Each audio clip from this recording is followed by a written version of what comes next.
the networking experience that came out of the MREN program in connecting with financial leaders, in connecting with developers, and all of the other industries that make up development and commercial real estate was beyond exceptional. And then lastly, you know, there's a lot of internal grit that you need to have to be able to get through the program, and that's something that you know, is a little unsung and people don't really talk about. So I really enjoyed the program for that reason, for all those reasons, and you know, very grateful. So appreciate you guys. The Mayo Clinic changed Maddie's life forever, and Maddie's not alone. 1 in 10 people in the United States suffer from a rare disease, and it's Mayo's mission to transform medicine, to connect and to cure as the global authority in the care for complex disease. As a real estate development company, our job is to create the environment which enables the Mayo Clinic to manifest their vision. Our location of the 101 freeway provides great visibility and regional accessibility. Our size offers a lot of flexibility to accommodate a wide range of uses. And finally, our suburban setting allows us to create meaningful amenities that are attractive to employees in the life science industry. For the connective tissue, we utilized this watch on our site and connected it to the Reach 11 for a connection to the natural environment around the site. Our second piece of connective tissue is our central corridor, Tao Way. It has wide pedestrian walkways, multi-purpose roadway, flex zones for pickup and drop-off, and a tree-shaded corridor.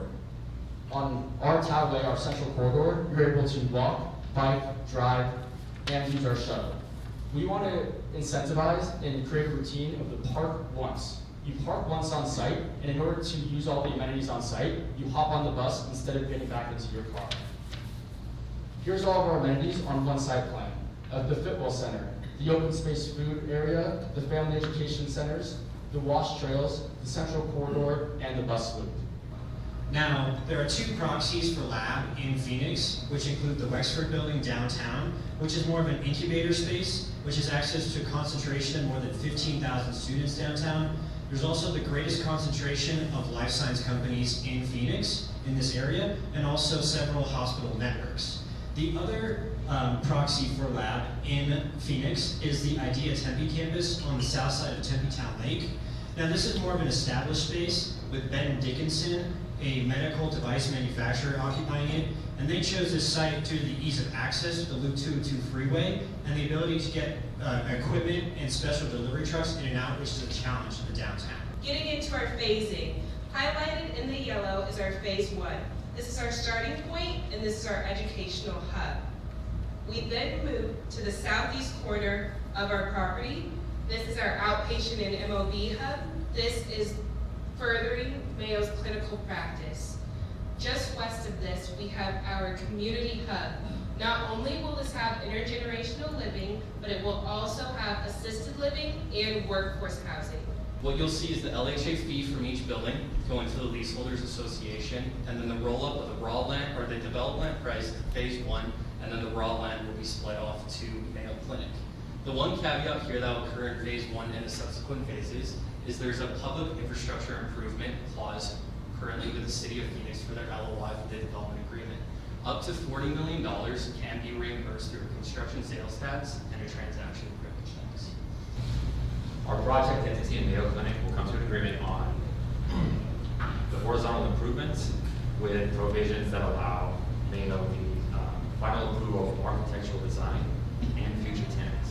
So the scope of work that we as Echelon Development will be undertaking as the master developer includes the entitlements, planning, and design process, completing all of the horizontal development across the site, negotiating development agreements and subleases with all parties involved, overseeing subdevelopment, and establishing the POA.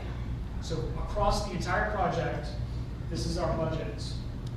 So what you can see here is for the horizontal development, we're anticipating a total cost of $52 million. For our starting point EDC nucleus, approximately $84.6 million. And for our vertical developers, Across the entirety of the project, we anticipate a construction cost of $1.9 billion. So for Discovery Oasis, as Cody had alluded to, we're proposing utilizing 100% equity with our partners Dremel Crowe. This is comprised of a 95-5 split. And for this amount of equity was strategically reduced through careful planning of phasing and utilizing capital reserves throughout the project. And what this allows is for the project to be self-funding after 4 years, with a return on equity after 5 and a return of equity after 6 years. All right, is everybody, can we have a drum roll, please? All right, and the winner is Desert Science Development.